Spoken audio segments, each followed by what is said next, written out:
غزہ میں ہر طرف موت کا رقص، بارود کے بعد بھوک بھی قاتل بن گئی۔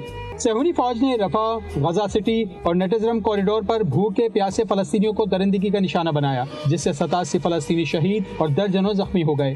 خان یونس، بیت حنون اور غزہ سٹی سمیت مختلف علاقوں پر زمینی اور فضائی حملوں میں خواتین اور بچوں سمیت درجنوں فلسطینی جان سے گئے۔ صہیونی فوج نے آپریشن کو وسعت دینے کے لیے غزہ سٹی کے 9 علاقے خالی کرنے کا حکم دے دیا۔ اقوام متحدہ نے خبردار کیا ہے کہ جنگ کو وسعت دینا نئی تباہی کا ذریعہ بنے گا۔ یرغمالیوں کی زندگیوں کو بھی خطرات لاحق ہو سکتے ہیں۔ غزہ سٹی کے قریب امدادی ٹرک بھوکے پیاسے متاثرین پر الٹنے سے 20 فلسطینی شہید ہو گئے۔ حادثہ اس وقت پیش آیا جب اسرائیلی فوج نے ٹرک کو غیر محفوظ راستے سے جانے پر مجبور کیا۔ بھوک کی شدت سے بھی 3 بچوں سمیت 8 افراد چل بسے، جن کی مجموعی تعداد 193 ہو گئی۔ 96 بچے بھی شامل ہیں۔ امریکہ نے اسرائیل کو غزہ میں امداد کی تقسیم میں ناکام سمجھتے ہوئے اسے اپنے ہاتھ میں لینے کا فیصلہ کر لیا۔ اقوام متحدہ کی ایجنسی انروا کے سربراہ فلپ لازارینی نے کہا ہے کہ غزہ میں بھوک تازہ ترین قاتل بن گئی ہے۔ اب وقت آ گیا ہے کہ امداد بلا روک ٹوک، محفوظ اور باوقار طریقے سے فراہم کی جائے۔ صہیونی فوج نے 24 گھنٹوں میں 135 فلسطینی شہید اور 800 کے قریب زخمی کر دیے۔ شہداء میں امداد کے منتظر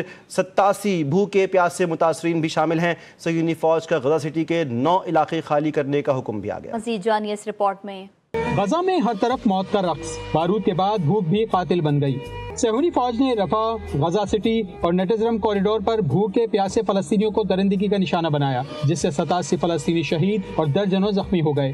خان یونس، بیت حنون اور غزہ سٹی سمیت مختلف علاقوں پر زمینی اور فضائی حملوں میں خواتین اور بچوں سمیت درجنوں فلسطینی جان سے گئے۔ صہیونی فوج نے آپریشن کو وسعت دینے کے لیے غزہ سٹی کے 9 علاقے خالی کرنے کا حکم دے دیا۔ اقوام متحدہ نے خبردار کیا ہے کہ جنگ کو وسعت دینا نئی تباہی کا ذریعہ بنے گا۔ یرغمالیوں کی زندگیوں کو بھی خطرات لاحق ہو سکتے ہیں۔ غزہ سٹی کے قریب امدادی ٹرک بھوکے پیاسے متاثرین پر الٹنے سے 20 فلسطینی شہید ہو گئے۔ حادثہ اس وقت پیش آیا جب اسرائیلی فوج نے ٹرک کو غیر محفوظ راستے سے جانے پر مجبور کیا۔ بھوک کی شدت سے بھی 3 بچوں سمیت 8 افراد چل بسے، جن کی مجموعی تعداد 193 ہو گئی۔ 96 بچے بھی شامل ہیں۔ امریکہ نے اسرائیل کو غزہ میں امداد کی تقسیم میں ناکام سمجھتے ہوئے اسے اپنے ہاتھ میں لینے کا فیصلہ کر لیا۔ اقوام متحدہ کی ایجنسی انروا کے سربراہ فلپ لازارینی نے کہا ہے کہ غزہ میں بھوک تازہ ترین قاتل بن گئی ہے۔ اب وقت آ گیا ہے کہ امداد بلا روک ٹوک، محفوظ اور باوقار طریقے سے فراہم کی جائے۔